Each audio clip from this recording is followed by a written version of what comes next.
আসসালামু আলাইকুম। কেমন আছেন সবাই? আশা করি অনেক অনেক ভালো আছেন। আজকে আমি রান্না করব বিরিয়ানি। তো এখানে আমি 1 কেজির বেশি মাংস নিয়েছি, গরুর মাংস।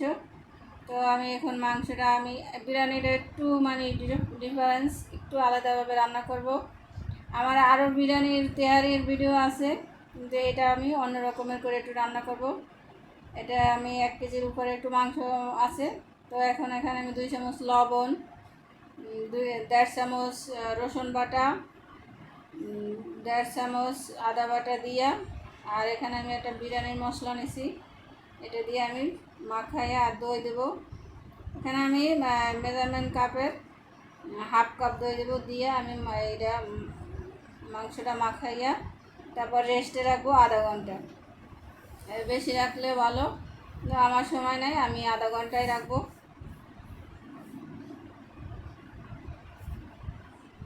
তো এখানে চুলায় আমি একটা ফ্রাই প্যান বসাইছি, এটার ভিতরে আমি এখন পরিমাণ মতো তেল দিয়ে দেবো।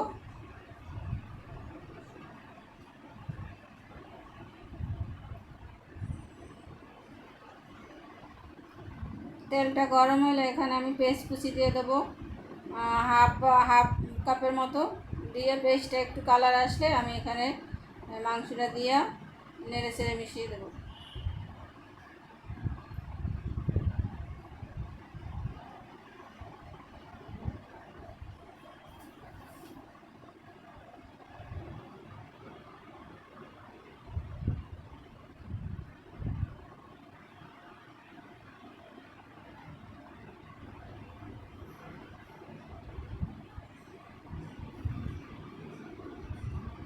মাংসটা দিয়ে আমি নেড়ে চেড়ে মিশিয়ে দেবো। এখানে মাংসের পিসগুলো আমি রেগুলার সাইজেরই রাখছি, যেহেতু এখানে বিরিয়ানি রান্না করব, তার জন্যে এখানে হাড্ডি চর্বি মাংস মিলানো আছে। বিরিয়ানির মাংস, তেহারির মাংসটার ভিতরে একটু হাড্ডি চর্বি থাকলে ভালো হয়।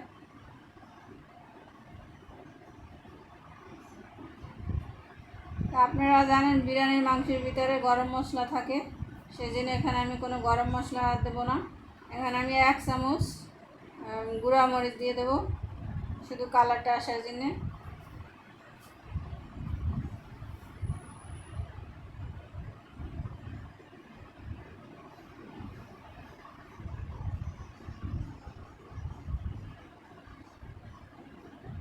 এখানে আমার কাছে লাগছে যে একটু লবণ কম হয়েছে, আমি আর 1 চামচ লবণ দিয়ে দিয়েছি।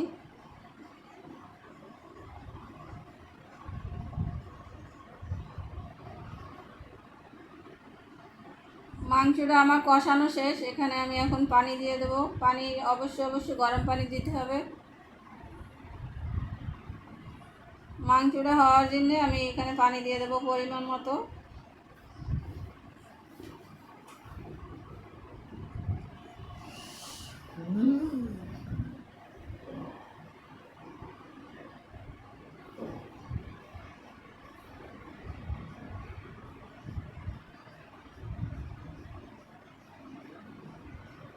মাংসটা আমার হয়ে গেছে। এখানে আমি এখন একটা পাতিল বসাবো, পাতিলে আমি পোলাওটা রান্না করব।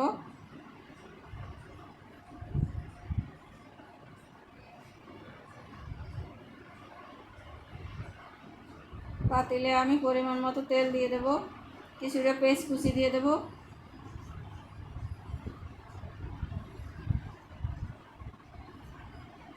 সরি, আমি এখানে গুঁড়া আলু নিয়েছি প্রায় 400 গ্রামের মতো, আগে থেকে সিদ্ধ করে নিয়েছিলাম। আলুটা আমি একটু হালকা হলুদের গুঁড়া দিয়ে একটু কালারটা আসার জন্য ভেজে নেব, একটু লবণ দিয়ে। এই আলুটা দেওয়ার জন্য বিরিয়ানিটা অনেক ভালো হয়েছিল, অনেক মজা হয়েছিল।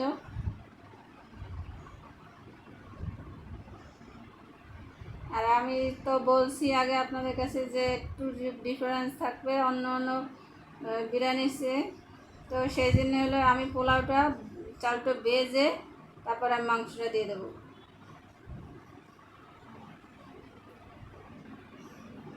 আলুটা আমার ভাজা শেষ, আমি এখন উঠিয়ে নেব।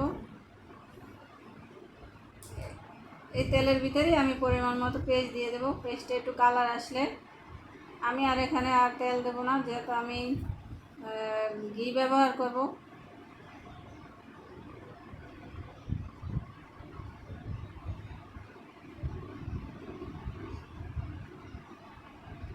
এখানে 2টা তেজপাতা, 2 টুকরা দারচিনি, এলাচি, লবঙ্গ, সব গরম মশলাটা আমি এখানে দিয়ে দেবো এখন পেঁয়াজের সাথেই।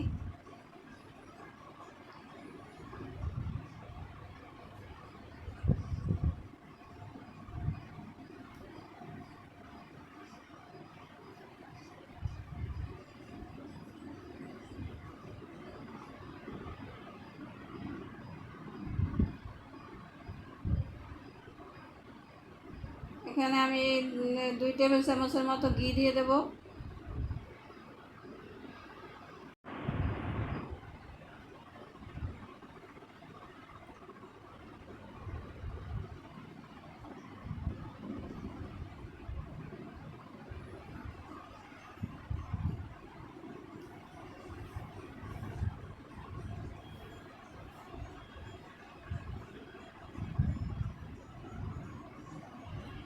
এখানে আমি 1 কেজি 100 গ্রাম চাল নিয়েছি। তো এই চালটা আমি প্রায় একবারে 3 থেকে 4 মিনিট ভেজে নেব। এই চালটা যতক্ষণ ভাজা যায় ততক্ষণই পোলাওটা ঝরঝরা হবে, ভালো হবে, খেতে সুস্বাদু, অনেক মজা হয়। চালটা ভাজার উপরই মানে ডিপেন্ড করে যে পোলাওটা কতটা সুস্বাদু হতে পারে।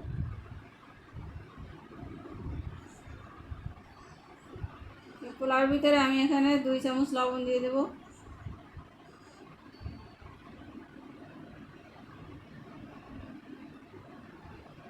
আমি যেভাবে করে এই বিরিয়ানিটা রান্না করছি এভাবে ফলো করে, আমার ভিডিও ফলো করে আপনারা রান্না করে দেখুন। আসলেও এই বিরিয়ানিটা খেতে একদম হাজি বিরিয়ানির চেয়েও মানে খুবই ভালো হয়েছে, খুবই।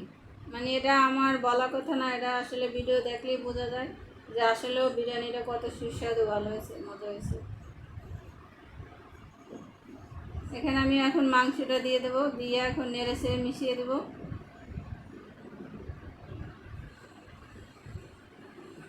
এখানে আমি আলুটাও দিয়ে দেবো, যে আলুটা আমি ভেজে রাখছিলাম।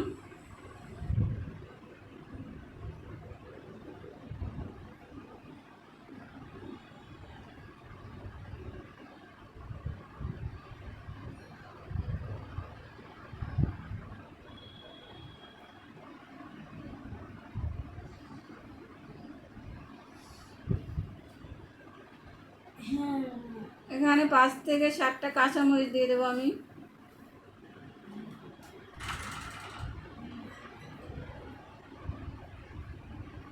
এখানে আমি এখন পানি দিয়ে দেবো পরিমাণ মতো, মানে এটা আমি গরম পানি দেব, অবশ্যই গরম পানি দিতে হবে পোলাওতে।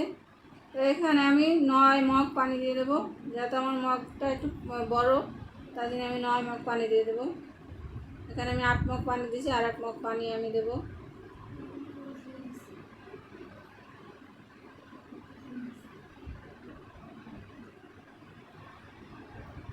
আমি ঢাকনাটা দিয়ে আমি এখানে যে পোলাওর সাথে পানিটা এখন গায়ে গায়ে চলে আসছে, এখন আমি একটু নেড়ে চেড়ে দেবো।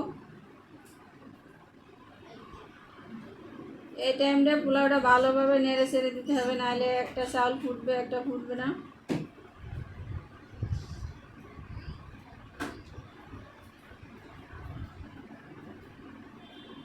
এখানে আমি একটা তাওয়া বসাই দেবো, আমি তাওয়ায় দমে রাখবো একদম 15 থেকে 20 মিনিট।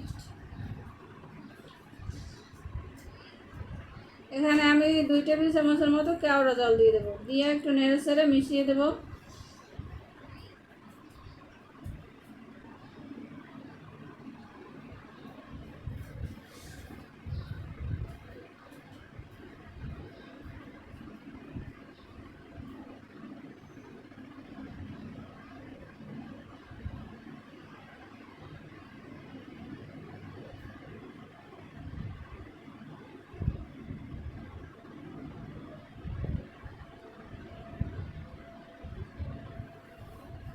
বিরিয়ানির কালারটা মাশাআল্লাহ কি সুন্দর আসছে।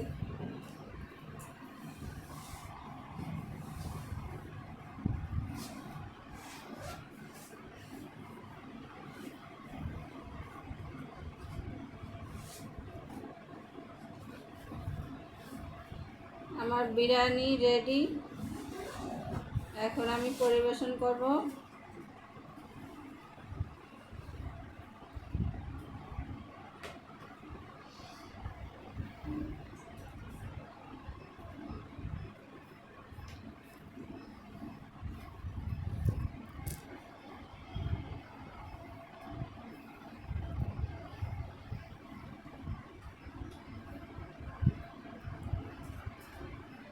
এখানে আমি কিছু শসা লেবু কাঁচামরিচ কেটে রাখছি, টমেটো। আসসালামু আলাইকুম, ভালো থাকবেন, সুস্থ থাকবেন, আল্লাহ।